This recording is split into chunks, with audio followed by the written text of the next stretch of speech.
Anyway, that's right. And we because it's one of the most recognizable Gatlin Brothers songs, we let the audience sing it back to us, most evenings or in a concert. But let me tell you something, 40-something years since 1975 or 77 when we won that Grammy. Today, right here in Hiawassee, the very best anybody's ever sung. Excuse me. Don't turn on me, lady. Larry, they did a really nice job. They really did. But that wasn't the best that someone has sung it back to us. But they did a fine, fine job. Yes, they did.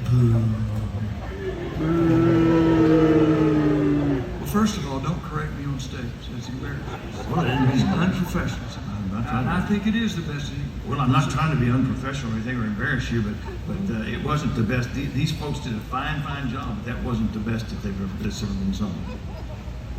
Okay, Smarty Britches. Yeah. I haven't said this is the fourth Christmas. Smarty Britches. Well, where did somebody sing it better than these nice people? Remember that time we were in Salt Lake City downtown at that big church, and all those people were dressed alike behind us in those robes and stuff. They're like, hallelujah. I mean, they were good. They were really good, yeah. Well, I forgot about them. Well, give yourselves another hand. You're second to the Mormon Tabernacle Choir.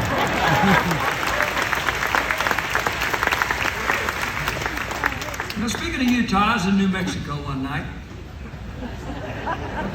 How many of you good folks remember my dear friend, the late, great Roger Miller? I know you remember Rod, right?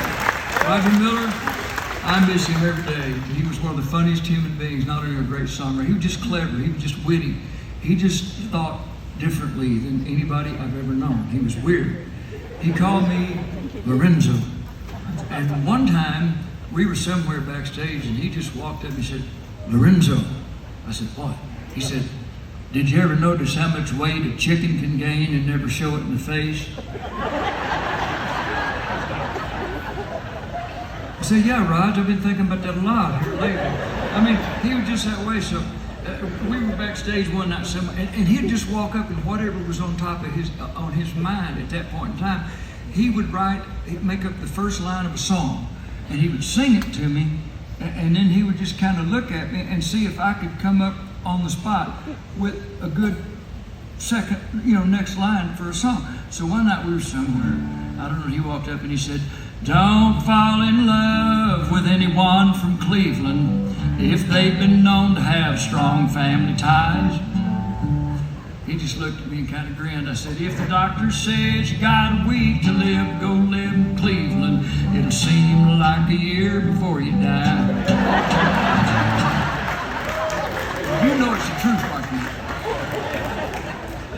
So speaking of Utah and New Mexico, I was out at his house one night in Tesuque, New Mexico. He lived in a little village. He and Mary lived out there right outside of Santa Fe. And we were in the front room, and we were probably having some adult beverages. I'm just guessing it's about 1982, 83, something like that. And we were singing songs. Well, he left the den for a few minutes, and he went back in his bedroom. When he came back out, he's carrying a little shoebox. Now, I know that doesn't really sound that fascinating until you realize what was in that shoebox. Had little scraps of paper and menus and bar napkins and stuff, had song ideas written on. All of us songwriters had them. I got trash bags full of them. So he reached in there, he took out one of those scraps of paper out of that box. He said, trailers for sale or rent, room to let 50 cents. No pawn, no pool, no bet.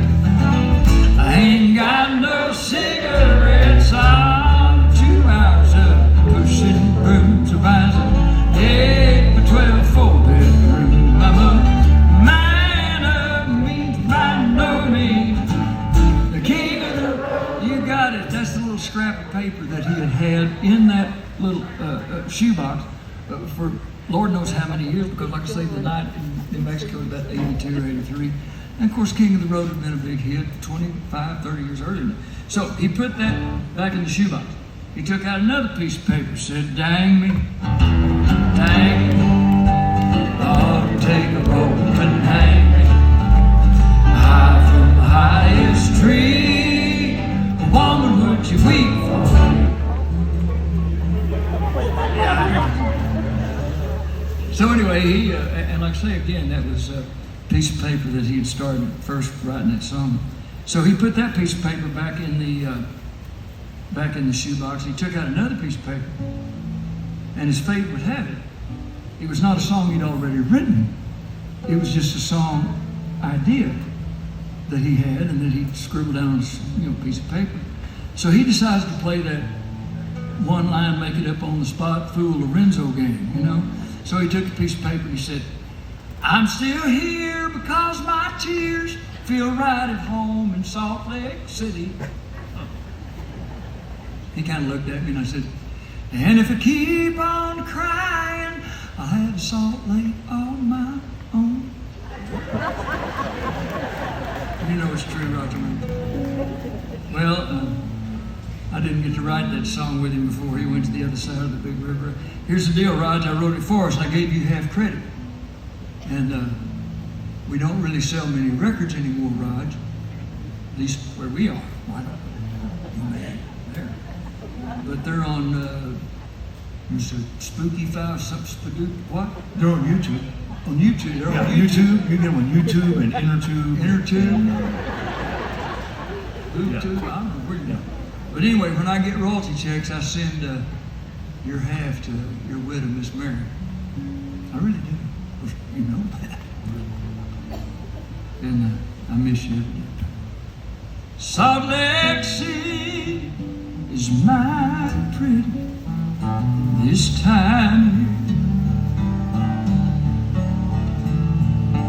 Looking out over the lake, you can almost see forever from here. It's been 2 years since she left me in tears. I remember what she said back then. She said, I don't care if I ever see you or you talk again.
Looking out over the snow-capped mountains, you can almost see forever from here.